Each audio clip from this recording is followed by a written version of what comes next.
Welcome to the Change the Balance podcast and YouTube channel, where we are opening hearts, minds and souls to explore the challenges, the barriers and opportunities available to leaders who are creating safe and inclusive spaces, with my buddy Sabrina, Shadie, ethics and equity specialist, and myself, Charlotte Hopkins, learning and development expert.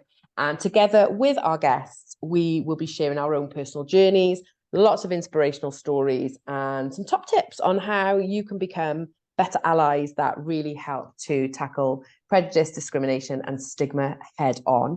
Now, we are going straight in from our last podcast episode where we were talking about systemic discrimination and disadvantage. And all through this series, we've been talking about kind of trauma and how that shows up. And this one's a little bit different because we are now looking at the strengths and resilience that comes from experiencing discrimination, and what that looks like in terms of somebody's social or personal capital. So before I kick in and over to Sabrina, who is probably by far the better person to talk about this topic, just wanted to say a few words about personal capital. And personal capital is the characteristics, the personality traits, the beliefs, the objects, the things, everything about us that makes us who we are and makes us resilient. Now, resilience is a word that's banned from my training room in particular, because people often say, yeah, but I'm really resilient. We're not born resilient, we learn resilience. And I have to say, we are on, I don't even know what number episode we're on for our podcast, but at least 10, I think. And when we look at all of those experiences and stories that we've talked about, there's so much opportunity, wrongly or rightly, but to gain this personal capital. And yeah, I'm really excited to be actually looking at how we can draw the strengths from something that, let's be fair, shouldn't really be happening.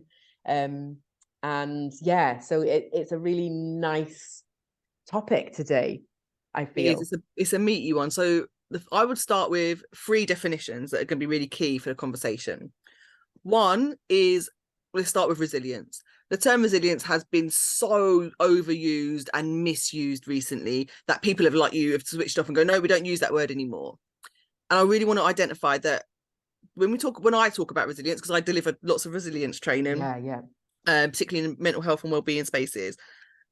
When I use resilience, what I mean is an active, conscious choice to take what you've learned when you were in that survival mode space and implement it to move you forward in a conscious way.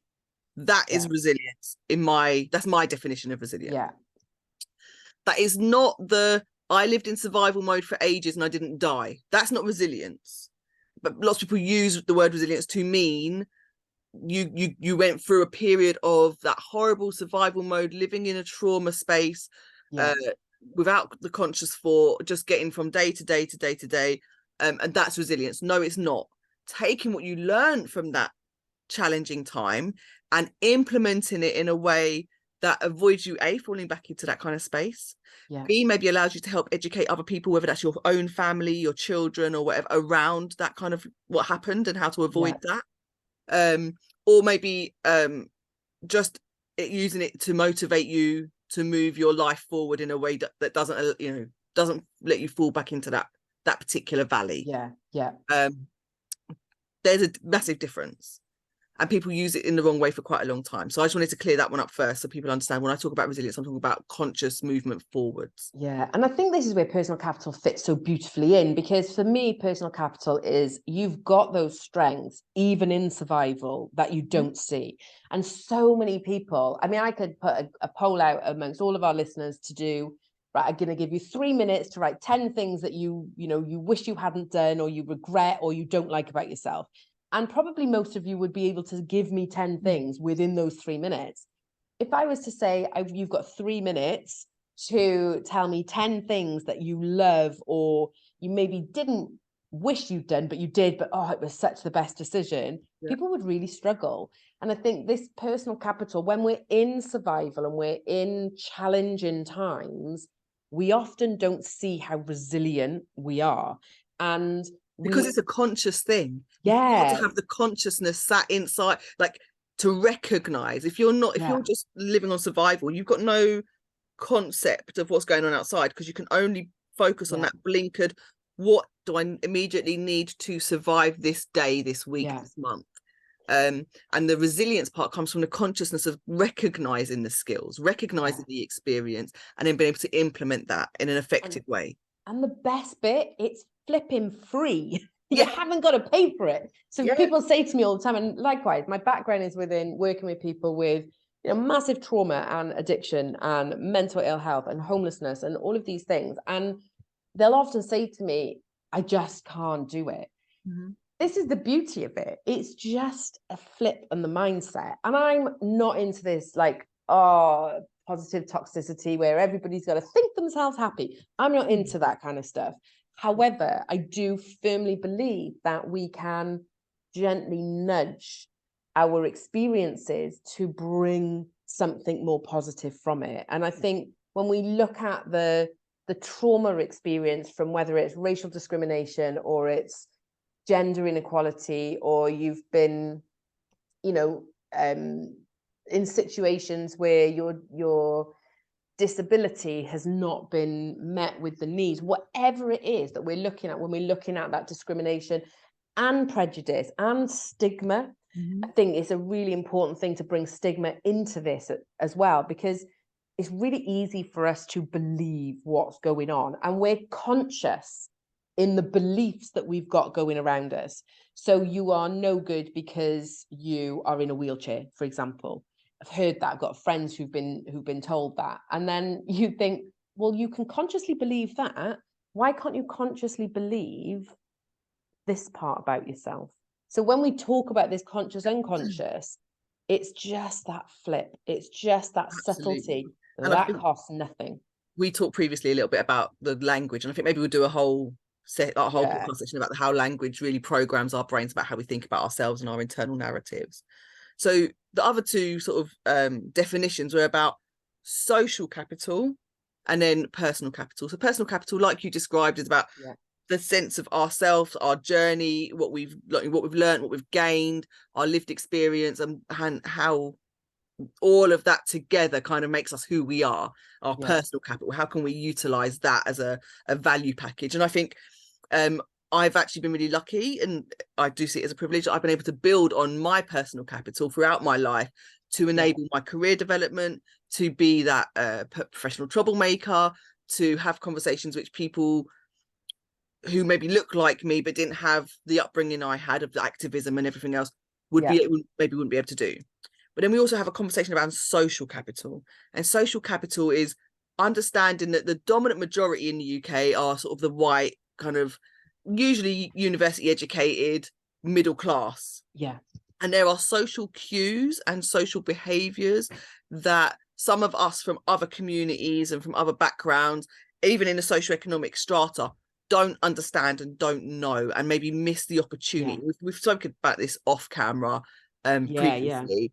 Around how the social capital that a lot of people don't have, it automatically excludes them, because you don't have the knowledge of the process of how to engage with the university to get that internship. You follow the unwritten rule of whatever that is to be given the opportunity. But if your dad is a alumni of the university, you would know, and you would get, you're in the know, you're in the loop, and you have more opportunity. So that legacy and that intergenerational opposite of the trauma. So the intergenerational opportunity, the intergenerational legacy, and that sort of social and cultural capital. Linked with, if you have amazing personal capital, you can overcome most things. But unfortunately, a lot of people have great personal capital, which they're not utilizing, and they haven't got the knowledge of the social capital, which would help open the doors. And I think that's the kind of that's a really clear definition of those different elements, which have a massive impact in the systemic racism and systemic discrimination we were talking about in the previous. And there's evidence. I mean, this is kind of a similar level from an education perspective in university. So typically Welsh students don't get access to Cambridge, Oxford, a lot of the Russell groups. And I think there's that discrimination because of the accent. There's this discrimination because our education is devolved, so it's different in England and Wales, for example, and it'll be the same in Scotland and Northern Ireland. So when we look at that ability to understand social capital, I think that goes across lots of different areas. I think the challenge is, though, that I know because my grandma was able to challenge me and thought it was very important at the age of 5 that I could understand and spell biodegradable and onomatopoeia. I don't really think I could really tell you what onomatopoeia is.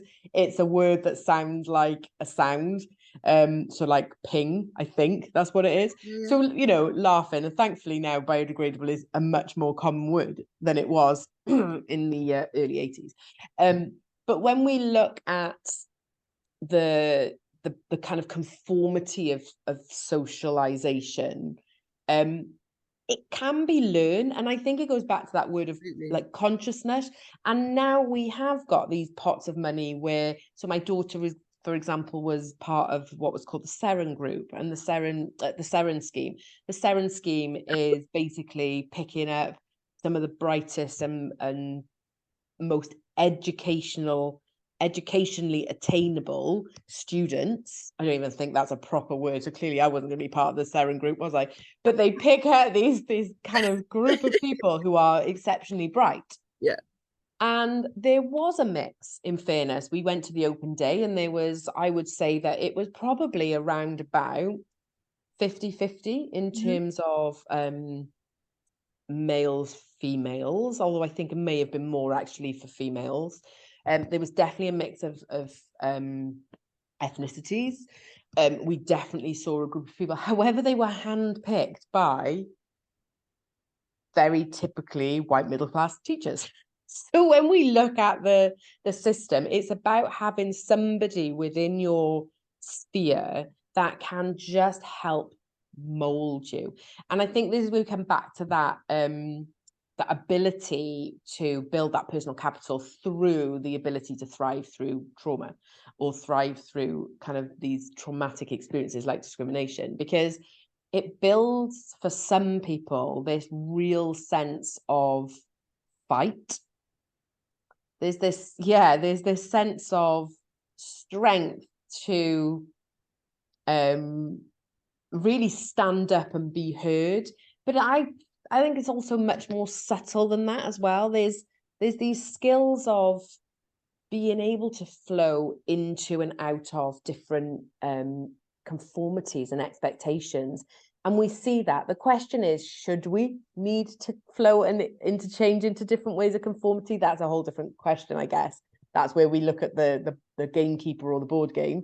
But this idea that somebody who struggled doesn't have this strength isn't true, because somebody who struggled has struggles that they didn't even know they could overcome. Yeah, and I think there's lots of really good examples of this just out in the world. So having, my daughter has a heart condition. She was diagnosed at 12. Her interaction with school went really, really badly straight after that. Not because her condition had any impact on her academic, but because as a child who now had additional needs, the school didn't really want to fund it. So they put her in the bottom sets. They never recessed her. It just made it easier for them. Yeah. So she's built personal capital in a way through that experience, through being a very poorly child, being in and out of hospital, the treatment she got in school. She now works as a TA in a college. She's taken all of that personal capital and her experience of a really unfair education system, and she's gone and worked with young people who have experienced similar things, so that she can use her lived experience to help them have a different experience when I hit college. Yeah. So that's a great example of it being used in a positive. Like, I've taken all this stuff that I learned, all of these kind of not very good experiences, but actually I can utilize that to help other people make sense of what their journey is. wicked. But we also see it, people internalizing it. So they go through that journey and they end up with a dependent, either a codependent relationship or a dependency on a substance. And it hasn't necessarily got to be an illicit substance. It can be coffee, it can be, the caffeines and the sugars and the smoking, because their coping strategy didn't, they don't recognize the personal capital, and they negatively internalize the trauma and the challenges. I mean, we see it in that kind of negative, sort of almost self-destructive behavior. But in terms of making it something positive, I use my lived experience. I've built a whole business from discussing my lived experience and trying to help organizations and help individuals recognize how they can remove some of those barriers and what responsibility there is around doing that. And I think we come have this conversation sort of again and again. There's a difference between the compliance around equality, diversity and inclusion, like what you legally have to do to be on the right side of the Equality Act, and actually what best practice looks like. And I think as people with lived experience, and I mean all people, because we all have lived experience of some kind that would add value to these conversations, we all have a responsibility to be active in making those changes. But it's just, how do we help people to recognize their personal capital? And I think it's something, there's something around when I look at, and obviously my PhD is all looking at the impact of lived experience, and when I look at the research that's coming out, then some of those commonalities are having hope. Some of them are having a bigger meaning than just themselves. And it looks at what that kind of common connection and sense of belonging really looks like. And those sharing of stories and those sharing of aspirations is what ties people together. And that struggle that people have had, they can unite in that struggle. And I think when we look at the ability to thrive during adversity, then there's lots of things that come from that make people actually better to adult. they can generally function in a better way. Now, I've worked with thousands, hundreds of people who don't function in the way that would be functional to me, but that's functional and serves the purpose for them as it stands. And it's not until we're able to sit back, reflect, and take some kind of perspective that we're able to then really understand what that is. I think when you've gone through something that is quite traumatic, or when you've experienced something that is deeply personally challenging, when you come out to the other side, it's also deeply empowering. And when you can share that lived experience, that power, and I love the word power, it's not a good word to be, people don't like it in health and social care and criminal justice, but I like the power that people own in their personal presence. And I think when they can understand that, it becomes, going back to that word conscious, it becomes much more of an ownership, and people are able to accept. And there's tons and tons of different kind of therapeutic approaches and coaching approaches and all of these things that help people to look at their own personal power.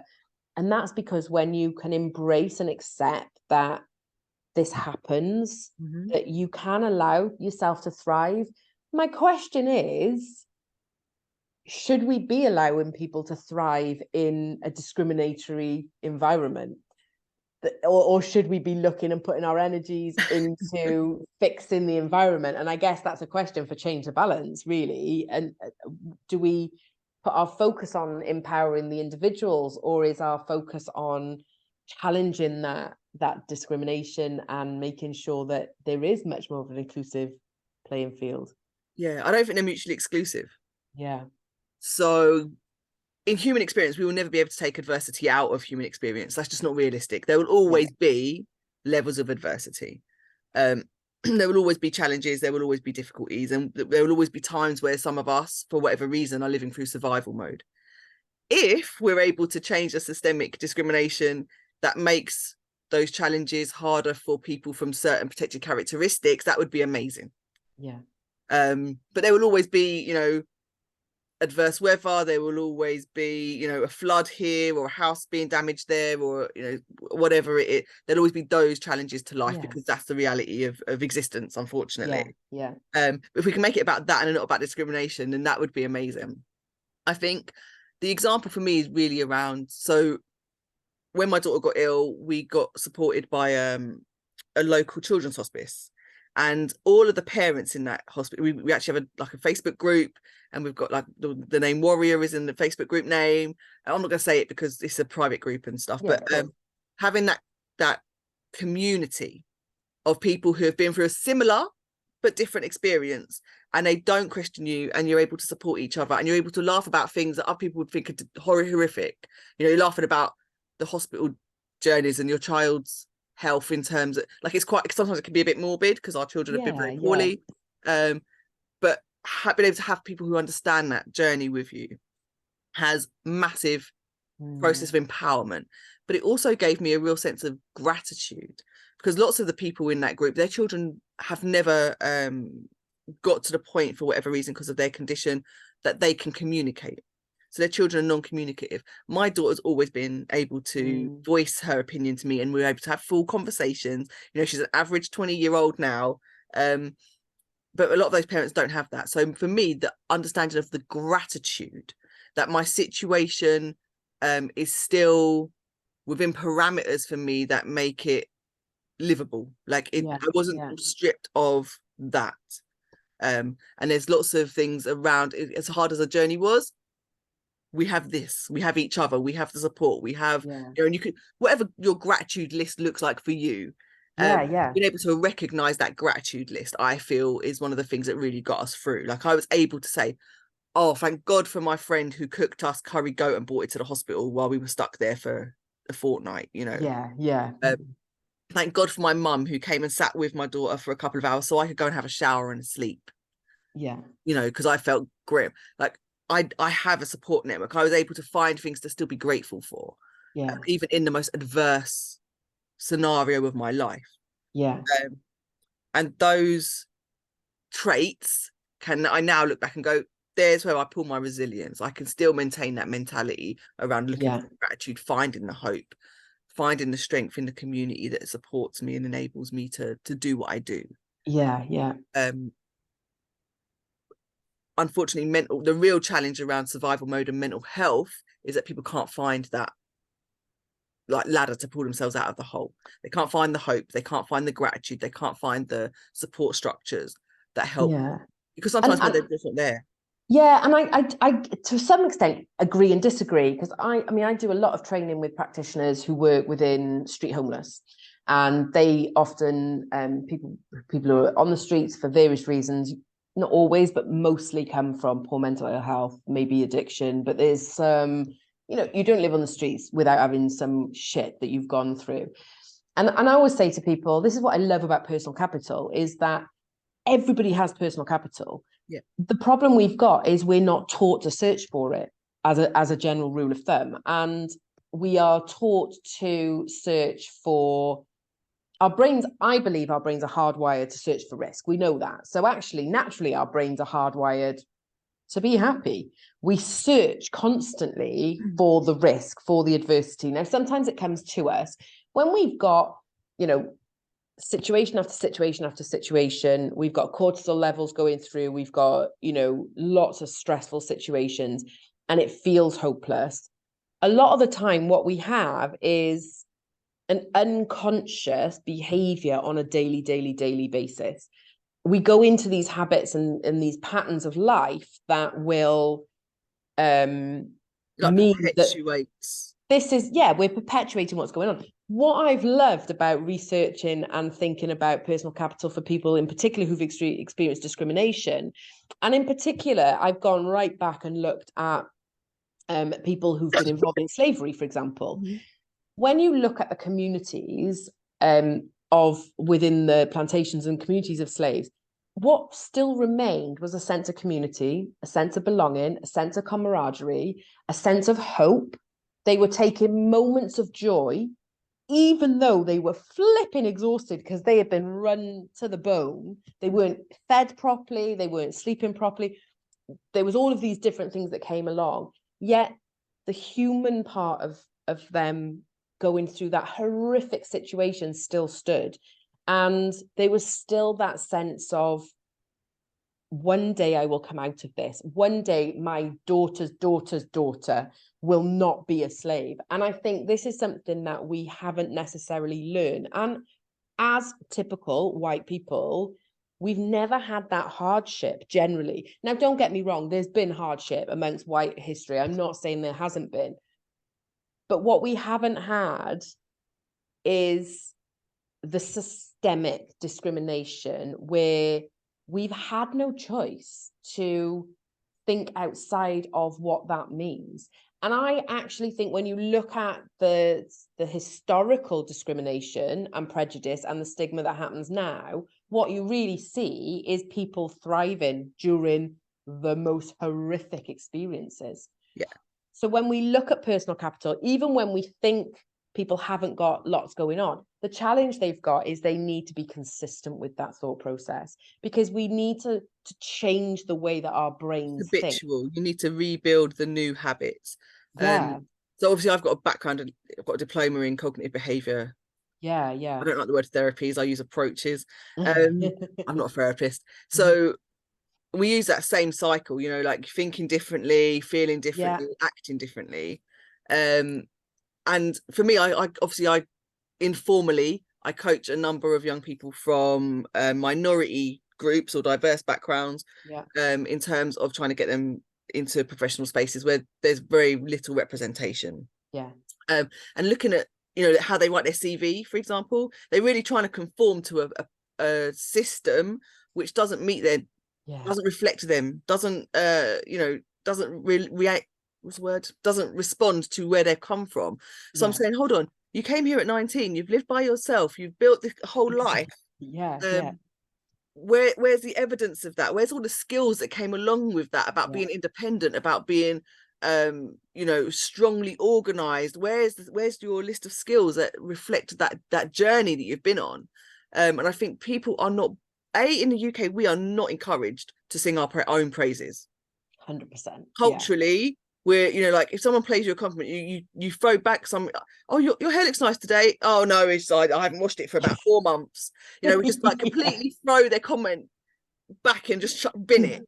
We're really bad at taking compliments. We're really bad at uplifting ourselves and being empowered and stepping into our power and going, actually, I'm really good at that thing. Actually, I am really good at whatever that thing. I am the best in this space, or I am a thought leader in this space, or, you know, I have the experience, I have done the work. And we don't encourage that particularly. So when I'm saying to the people, you need to write a CV like you're writing my CV for me, but for yourself. Charlotte is an amazing listener. Charlotte provides me with the encouragement and support that, you know, but you couldn't write that for yourself.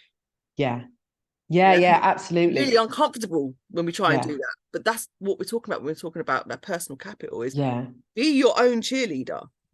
I make it even more simple than that as well, see, which is really funny because I do get blank looks. But when I went through, my most challenging time was becoming a single mum. And that was because it was anti-conforming to everything else that I had expected in my life. And when I say to people, right, break it down. For me, my mum was the person who was the emotional support. My dad was the one that said, get a grip, get up, crack on. You're worth more than this. My best mate was the one who just got me drunk and made me snog loads of boys.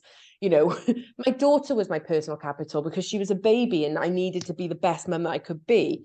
The beach and going to the beach. Journaling was part of it. Lipstick, my hair. So when we look at personal capital, sometimes we're looking for the big things, but actually it's very, very simple. And all of a sudden I had 10 things on my list of personal capital. Absolutely. If I was just looking at it in myself, I would be like, I'm really resilient. So I've got 1 to my 10. So when we look at the strengths that people have gone through when they look at that adversity, this is where that hereditary, that genetic, that historical legacy perspective gets to be pulled in, because you don't come to be where you are, for lots of people who are thriving, if you're in a wheelchair and you haven't overcome adversity. As a female, you don't become a business owner at the age of 43 without having to go, I'm not conforming to that thought. That's not what I think. So when we look at the kind of stigma or the prejudice that comes with lots of protected characteristics, the strengths that are there are humongous. And I think that's the bit for me. It's so easy for us to, it's easy for me as a white person to sit back and go, yeah, I don't see the racism, so it can't be happening. Yeah, you just, you're the same as me, you got the same opportunities as me, but you just happen to, have one arm. Or, yeah, you're the same as me, but I'm, a mum. Those come with different barriers and challenges. Yet for lots of people, they find a ways around it. Life is messy, life's a maze, but people find ways to jump hoops and that's the bit that I kind of want people to capture more, because we don't capture enough of it. The true strengths that we have. And I think a really good example I try to use with people who I do the coaching with, if you write your biography as if it's somebody else's life. Yeah. Yeah. And now go and read that biography, just as a visualization exercise. Go and read that biography as if it's by somebody else. How do you feel about that person? Yeah. Is that person strong? Are they resilient? Are they a role model? Are they inspiring? If the answer, now think about, that's you. You are that person. You're inspiring. You're, resilient. You're motivated. You are a great role model. Can you can you take that capital now, and what can you do with it? Like, where can that take you when you recognize it? But sometimes you have to step out of ourselves to really see it. And we have to recognize that we are powerful and powerless, and it is dependent on the way that we approach life. And I hate that word growth mindset, and I apologize to those of you who do it, but it's overused. It's like the word resilience, overused. But the reality is that when we can accept that shit happens and that life is unfair, now regardless of whether we should be tackling that or not, I don't believe, this is why we've got change of balance, that we should be accepting that discrimination, prejudice, and systemic disadvantage is part and parcel of our life. The reality is it is, and it's not going to change, because power is hungry, and the powerful are hungry, and they run scared when they think that they're going to lose that power.